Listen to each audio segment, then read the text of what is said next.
لاہور مزنگ میں ایک traffic warden نے ایک گاڑی روکی جس کی فرنٹ نمبر پلیٹ موجود نہیں تھی۔ کارروائی کا سبب، وارڈن نے غیر نمونہ نمبر پلیٹ والی گاڑی کو روک کر چالان کیا، لیکن گاڑی میں سوار افراد نے خود کو وکلا ظاہر کیا۔ وکلا نے ٹریفک وارڈنز پر حملہ کیا۔ ویڈیو میں واضح ہے کہ وارڈنز کو سڑک پر گرا کر لاتوں اور گھونسوں سے شدید تشدد کیا گیا ہے۔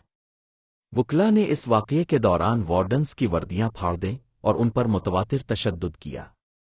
مقدمہ درج، پولیس نے واقعے کی FIR درج کر لی اور تشدد میں ملوث وکلا کے خلاف قانونی کارروائی شروع کر دی۔ گرفتاریاں، وکلا کے 3 ساتھی موقع سے گرفتار کیے گئے جبکہ دیگر ملزمان کی تلاش جاری ہے۔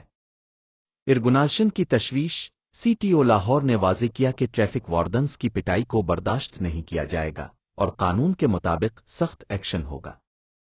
سوشل میڈیا ویڈیو، ایک صارف نے واقعے کی وائرل ویڈیو شیئر کی جس میں وکلا کو تشدد میں مصروف دیکھا گیا۔ عوامی رد عمل، شہریوں نے تشویش کا اظہار کیا ہے کہ عدالتی نمائندے بھی اس طرح کے رویے کا مظاہرہ کریں گے۔